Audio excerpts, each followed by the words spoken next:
Magandang hapon po sa inyo. Narito po tayo ngayon sa Green Meadows sa Barangay Kalansayan, San Jose, Batangas. So ito po yung actual turnover unit po pala ng row house. So ganyan po siya. So ito po yung inner, and sumusukat po siya ng 45 square meter lot hanggang 62 square meter lot po. So ito po yung pinaka gutter niya, ayan. Mula po dito hanggang dyan. Yun po yung lote natin. Hanggang dito po, dire-diretso yan sa gutter. Hanggang doon sa kabila po. So ito po medyo maluwang pa. Maluwang pa po talaga. Usually nasa mga 3 meters to 2.5 meters po itong harapan. So ganito po yung turnover namin. Ayan po. So napakaluwang po niya. Bear type din po siya.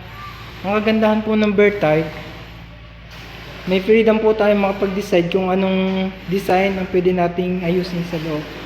So, yung wall niya po, skim coated finish na, nakapaint na rin po. Ang wala lang po natin is kisame, tsaka tiles yung flooring. Pero yung CR niya po, at tsaka lababo sa labas, naka-tiles na naman po. So, ganyan po yung turnover. Ayan. Ang lote po natin mula po dyan hanggang dyan sa kabila. At yan na po. Medyo maluwang pa rin po yan. Maluwang po ito. Provision po siya for 2 to 3 bedrooms. Depende pa rin po sa pagdidesign natin. Lipat po tayo dun sa kabila para makita nyo po yung model house. Ito po yung model house sa kabila. Halos same lang po sila. Pinagkaiba lang po ito. May ayos na po siya sa loob. Ayan.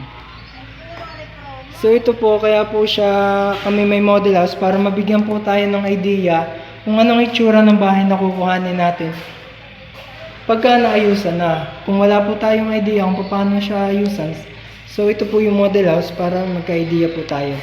Ito po yung first bedroom. So may space pa po siya dyan. Pwede po natin siyang gawing kitchen area, dining, kaya po living area po. So ito pa po yung another bedroom. Ayan. So same lang po yung turnover niya. Naka-tiles pa rin po ang CR at lababo. Ito naman po naka-tiles na. Naka-complete finish na po. Ayan po.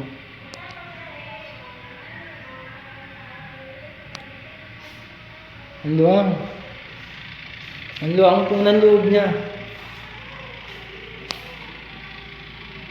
Ayan. Doon pa po tayo sa isang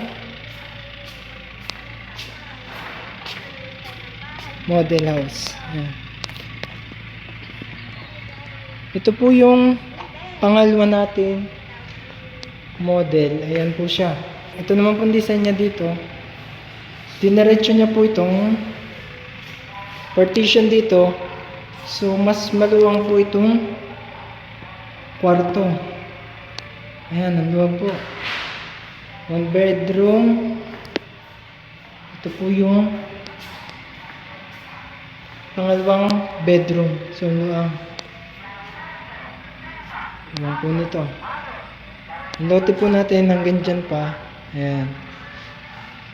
So, ito po yung model house na pangalawang luwag. Same pa rin po yung CR at lababo. Naka-tiles na po. Ito po yung lababo. Naka-tiles na rin po. Ayan. So ito po. Sulit na sulit kayo dito. Mura. Sa halagang 2,500 lang po reservation fee. Grabe.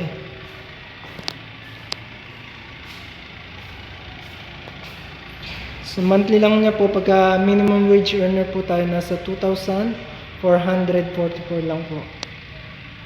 Ayan. So, thank you po. Salamat po sa panonood.